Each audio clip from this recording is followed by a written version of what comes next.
2026년 2월 5일 상하이 선물거래소 공식 공고 제37호가 발표되면서 금융시장의 침묵은 깨졌습니다. 그동안 음모론으로 치부되던 의혹들이 마침내 규제 당국의 공식 문서로 확인된 순간이었습니다. 상하이 선물거래소는 시장을 교란한 6개 계좌 그룹에 대해 거래 제한 조치를 내렸다고 발표했습니다. 이들은 단일 거래일에 6억 7,400만 온스에 달하는 은 종이 계약을 시장에 쏟아냈습니다. 이것은 단순한 매도 주문이 아니었습니다. 전 세계 연간은 채굴 생산량의 거의 2배에 달하는 물량이 단 하루아침 세션 동안 덤핑된 것입니다. 실물 시장에서는 존재할 수 없는 이 막대한 물량은 오직 종이 위에서만 가능한 숫자였습니다. 이 사건은 단순한 가격 조정이 아니라 자본이 만들어낸 거대한 허상이었습니다. 현재 시장의 상황을 직시해야 합니다. 이 글을 기록하고 있는 시점에서 서구권의 현물은 가격은 74달러를 기록하고 있습니다. 그러나 상하이 현물 가격은 82달러이며 상하이 선물 가격은 99달러까지 치솟았습니다. 여기에 더해 상하이 시장의 프리미엄은 8달러에 달하고 있습니다. 같은 자산임에도 불구하고 동양과 서양의 가격 괴리가 이토록 벌어진 것은 시장이 더 이상 정상적으로 작동하지 않는다는 명백한 증거입니다. 이것은 효율적 시장 가설이 붕괴되고 있음을 시사합니다. 누군가가 의도적으로 가격을 누르고 있다는 사실이 드러났음에도 불구하고 서구 시장의 가격은 여전히 억눌려 있습니다. 그러나 중요한 것은 가격표에 적힌 숫자가 아닙니다. 진짜 이야기는 그 숫자 뒤에 숨겨진 세력들의 움직임과 그들이 감추려 했던 진실에 있습니다. 우리는 이제 억측이나 과장된 소문이 아닌 검증된 데이터와 공식 문서를 통해 이 사건의 본질을 파헤쳐야 합니다. 6억 7,400만 온스의 종이 은이 쏟아져 나온 그날 아침, 상하이 선물거래소의 차트는 수직으로 낙하했습니다. 이것은 억만장자 비아닝이 주도한 것으로 밝혀졌습니다. 그는 은시장에서 가장 큰 순매도 포지션을 구축한 인물입니다. 그와 연결된 6개의 계좌 그룹은 치밀하게 계획된 작전을 수행했습니다. 그들의 목표는 명확했습니다. 막대한 물량을 일시에 투하하여 가격을 붕괴시키고 투자자들의 공포 심리를 자극해 패닉셀링을 유도하는 것이었습니다. 이것은 전형적인 시세 조작이자 금융 테러리즘에 가까운 행위였습니다. 그러나 이번에는 상황이 달랐습니다. 과거라면 이러한 조작이 묵인되거나 시장의 자연스러운 흐름으로 포장되었을지 모릅니다. 하지만 상하이 선물거래소의 대응은 즉각적이고 단호했습니다. 거래소 측은 비정상적인 거래 행위를 감지하자마자 해당 계좌들의 신규 포지션 개설을 금지했습니다. 공고 제37호는 단순히 규정 위반을 알리는 통지서가 아닙니다. 그것은 종이은, 시장이, 실물, 은 시장을 억누르던 오랜 관행에 균열이 가기 시작했음을 알리는 신호탄입니다. 규제 당국이 개입하여 특정 세력의 손발을 묶었다는 것은 그만큼 시스템 내부의 스트레스가 임계점에 도달했음을 의미합니다. 그들은 투자자를 보호하기 위해서가 아니라 시스템 전체의 붕괴를 막기 위해 이들을 희생양으로 삼아야 했을 것입니다. 이 사건의 타임라인을 재구성해보면 사태의 심각성은 더욱 명확해집니다. 비아닝과 그 연합 세력은 자신들이 가진 자본력을 이용해 시장의 유동성을 말려버릴 정도의 매도 폭탄을 던졌습니다. 그 결과 차트상의 가격은 급락했습니다. 하지만 이것은 허상에 불과합니다. 가격이 떨어지면 수요가 줄어드는 것이 일반적인 경제 원리이지만 지금은 시장에서는 정반대의 현상이 벌어지고 있습니다. 가격이 떨어지자마자 실물 은에 대한 수요는 오히려 폭발했습니다. 종이 시장에서 가격을 떨어뜨리면 떨어뜨릴수록 실물 시장의 고갈 속도는 더욱 빨라지고 있습니다. 이것이 바로 현재 시장이 직면한 가장 큰 아이러니이자 위기입니다.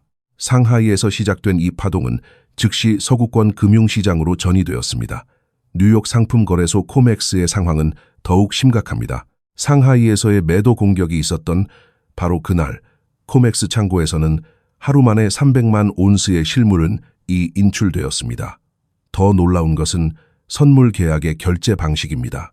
통상적으로 선물 계약의 1%에서 3%만이 실물 인도로 이어지고 나머지는 현금 결제나 롤오버로 처리되는 것이 관례입니다. 그러나 현재 코맥스에서는 거의 100%에 가까운 계약이 실물 인도를 요구하고 있습니다. 이는 투자자들이 더 이상 종이 계약을 신뢰하지 않는다는 것을 의미합니다.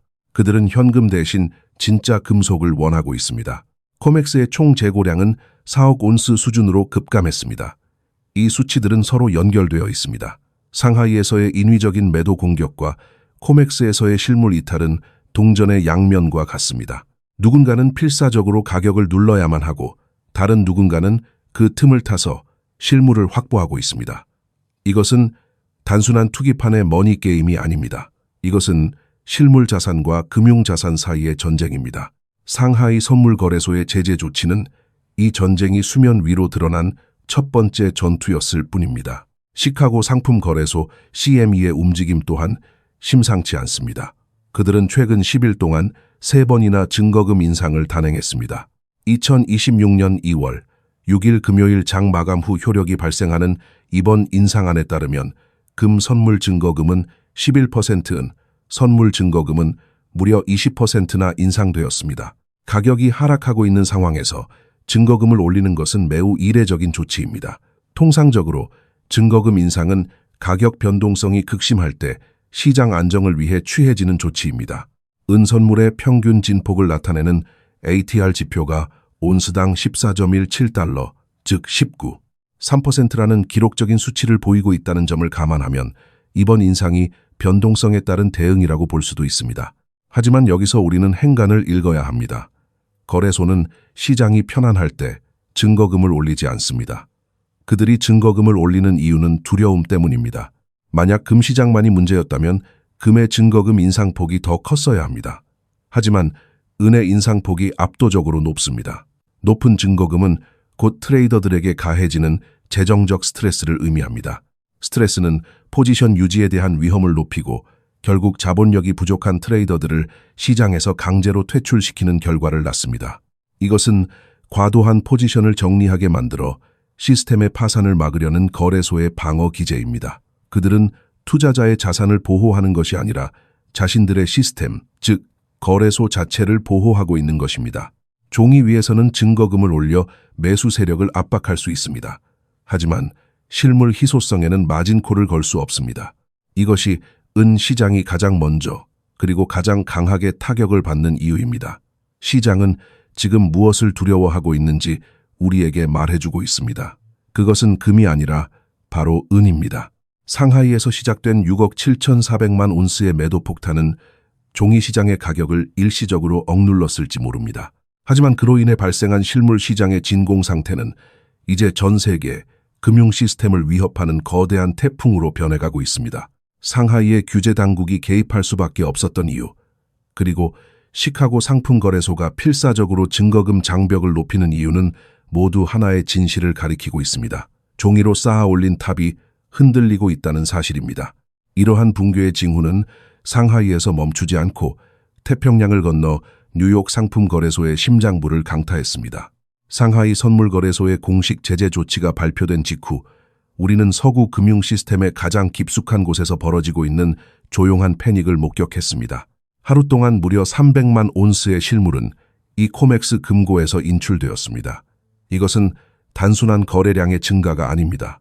이것은 시스템에 대한 신뢰가 바닥을 쳤다는 것을 의미하는 뱅크런의 전조 현상입니다.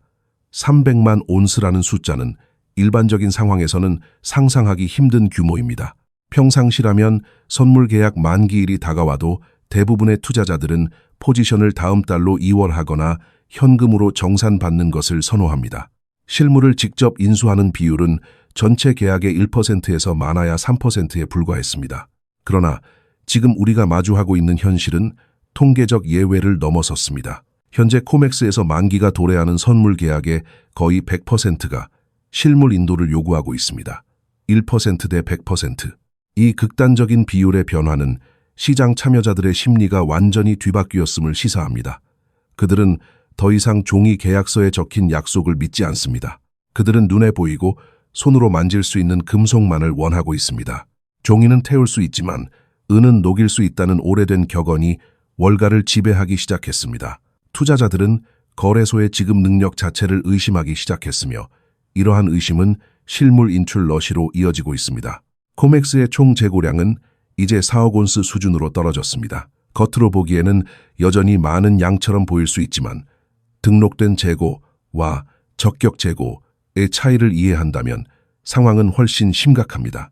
즉시 인도가 가능한 등록 재고는 급격히 고갈되고 있으며 남은 재고의 대부분은 소유자가 명확히 구분된 적격 재고들입니다. 이들은 현재 가격에 은을 내놓을 생각이 전혀 없는 장기 보유자들입니다. 따라서 시장에서 실제로 유통될 수 있는 가용 물량은 장부상의 숫자보다 훨씬 적습니다. 이 시점에서 우리는 CME 그룹이 왜 그토록 필사적으로 증거금을 인상했는지 다시 한번 되짚어 봐야 합니다. 10일 동안 3번의 증거금 인상은 단순한 변동성 관리 차원이 아니었습니다. 그것은 공포에 기반한 방어 전략이었습니다. 만약 금시장이 시스템적 리스크의 원인이었다면 금에 대한 규제가 더 강력했을 것입니다. 하지만 현실은 정반대입니다. 은 시장이 타겟이 되었습니다. 높은 증거금은 레버리지를 사용하는 트레이더들에게는 치명적입니다. 이는 강제로 포지션을 청산하게 만들고 시장에서 매수 세력을 축소시키는 효과를 가져옵니다. 거래소는 이를 통해 가격 상승을 억제하고 동시에 자신들이 감당해야 할 실물 인도 의무를 줄이려고 시도하고 있습니다. 그들은 투자자를 보호하는 것이 아니라 시스템이 파산하는 것을 막기 위해 안간 힘을 쓰고 있는 것입니다. 종이 위에서는 증거금을 올려서 가격을 통제할 수 있을지 모릅니다. 하지만 물리적인 희소성에는 마진콜을 걸 수 없습니다. 이것이 은 시장이 가장 먼저 그리고 가장 가혹하게 타격을 받는 이유입니다. 시장은 지금 우리에게 시스템이 무엇을 가장 두려워하는지 명확히 말해주고 있습니다. 그것은 금이 아니라 은입니다. 어제 발생하는 시장의 강제적인 가격 폭락은 코맥스 전체 선물 미결제 약정을 약 6영 계약 감소시켰습니다. 이는 주로 3월 26일 만기인 토큰화된 은 상품과 연동된 물량일 가능성이 높습니다. 이들은 암호화폐 시장의 폭락과 맞물려 강제 청산된 것으로 보입니다. 그 결과 총 미결제 약정은 약 700계약으로 줄어들었습니다. 하지만 역설적이게도 이 숫자의 감소는 시장의 건전성을 의미하지 않습니다. 오히려 지금 시장에 남아있는 매수 포지션 보유자들이 단순한 투기꾼이 아니라는 사실을 증명할 뿐입니다. 투기적인 거품이 거치고 난 자리에 남은 것은 가격이 아무리 떨어져도 실물을 받아내겠다고 버티는 진짜 수요자들입니다. 그들은 레버리지를 쓰지 않거나 충분한 자본력을 갖추고 있어 마진콜에도 흔들리지 않습니다. 그들은 배달을 기다리고 있습니다. 이것이 거래소 입장에서 가장 두려운 시나리오입니다. 투기꾼은 겁을 주어 쫓아낼 수 있지만 실수요자는 쫓아낼 수 없기 때문입니다. 현재 미결제 약정 규모는 코맥스 금고에 남아있는 등록된 은의 양에 비해 너무나도 높습니다. 등록되는 재고가 1억 3,300만 온스에 불과한 상황에서 미결제 약정은 6억 8,850만 온스에 달합니다. 1온스의 실물 은을 놓고 6명이 넘는 종이 은 보유자가 권리를 주장하고 있는 셈입니다. 우리는 지금 코맥스가 무너지거나 아니면 은행가들이 무너져야만 하는 임계점에 도달하고 있습니다. CME 3월물 선물 계약의 첫 번째 인도 통지일은 불과 3주 앞으로 다가왔습니다. 그들에게는 선택지가 많지 않습니다. 어딘가에서 수천 톤의 금속을 찾아내거나 아니면 가격을 바닥까지 떨어뜨려 억지로 수요를 줄이거나 최악의 경우 불가항력을 선언해야 할 것입니다. 상하이 선물 거래소의 상황은 더욱 절박합니다. 오늘 확인된 데이터에 따르면 SHF 금고에는 단 350톤, 약 120만 온스의 은만이 남아 있습니다. 이 수치를 다시 한번 강조하겠습니다. 단 하루 만에 전체 재고의 15%가 금고에서 빠져나갔습니다. 이것은 물리적인 은이 전례 없는 속도로 사라지고 있음을 보여주는 가장 확실한 증거입니다. 인위적으로 낮게 유지되는 가격이 오히려 거래소의 목을 조르고 있는 것입니다. 가격이 싸지면 싸질수록 실물 시장에서의 고갈 속도는 가속화됩니다. 이것이 바로 현재 금융 시스템이 처한 딜레마입니다. 가격을 억누르기 위해 종이 은을 매도하면 할수록 저가 매수를 노리는 실물 수요가 폭발하여 금고를 비워버립니다. 반대로 가격을 놓아버리면 그동안 쌓아온 공매도 포지션이 천문학적인 손실을 입게 됩니다. 상하이에서 15%의 재고가 증발한 그날, 우리는 종이 가격과 실물 가치의 괴리가 얼마나 위험한 수준인지를 목격했습니다. 이 거대한 실물 유출 사태는 단순히 귀금속 시장에 국한된 문제가 아닙니다. 이것은 다가올 더 큰 폭풍의 예고편에 불과합니다. 상하이와 뉴욕의 금고가 비어가고 있는 동안 금융시장의 다른 한쪽에서는 또 다른 형태의 붕괴가 시작되고 있었습니다. 암호화폐 시장의 붕괴와 주식시장의 동요는 이 모든 사태가 개별적인 사건이 아니라 거대한 유동성 위기의 일환임을 보여줍니다. 이제 우리는 시야를 넓혀 이 금융적 재앙이 어떻게 서로 연결되어 있는지, 그리고 왜 비트코인이 이 위험한 게임의 탄광 속 카나리아가 되었는지를 살펴봐야 합니다. 실물은 사라지고 있고 종이는 불타고 있습니다. 물리적인 은이 금고에서 썰물처럼 빠져나가는 동안 종이 시장의 관리자들은 자신들의 성을 지키기 위해 가장 강력하고도 잔인한 무기를 꺼내들었습니다. 바로 증거금 인상입니다. 시카고 상품거래소 그룹은 최근 열흘이라는 짧은 기간 동안 무려 3차례나 증거금을 인상했습니다. 이것은 통상적인 시장 관리의 범주를 넘어선 사실상의 비상사태 선포나 다름없습니다. 2026년 2월 6일 금요일 장마감 이후 발효된 이번 조치는 금선물 유지 증거금을 11%, 은선물 유지 증거금을 20%나 상향 조정했습니다. 가격이 하락하고 있는 와중에 증거금을 올린다는 것은 불이 난 집에 물을 뿌리는 것이 아니라 기름을 붓는 행위와 같습니다. 이는 매수 포지션을 유지하고 있는 투자자들을 벼랑 끝으로 내모는 결정적인 한방이었습니다. CME가 내세운 표면적인 명분은 변동성 관리입니다. 실제로 현재 은선물의 일일 평균 가격 변동폭을 나타내는 ATR 지표는 온스당 14.17달러, 비율로는 19.3%라는 전례 없는 기록을 세우고 있습니다. 하루에 가격이 20% 가까이 널뛰는 시장에서 거래소가 리스크 관리를 위해 증거금을 올리는 것은 교과서적으로는 타당해 보일 수 있습니다. 하지만 우리는 교과서가 아닌 현실의 전쟁터를 보고 있습니다. 만약 변동성만이 문제였다면 금과 은의 인상폭이 비슷했어야 합니다. 그러나 은에 대한 규제는 금보다 2배 가까이 가혹합니다. 이것은 시스템이 금보다 은을 더 두려워하고 있음을 방증합니다.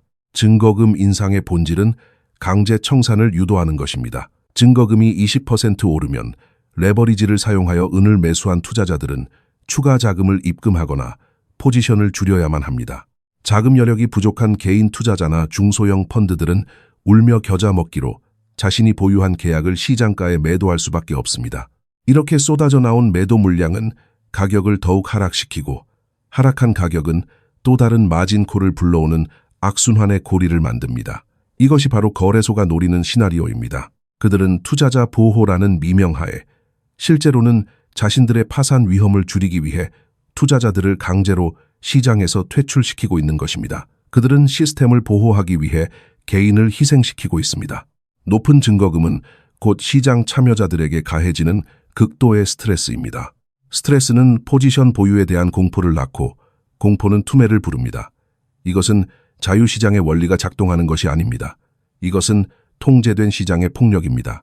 가격이 내려가면 재고가 늘어나야 정상이지만 지금은 가격이 내려가는데도 재고가 줄어들고 있습니다.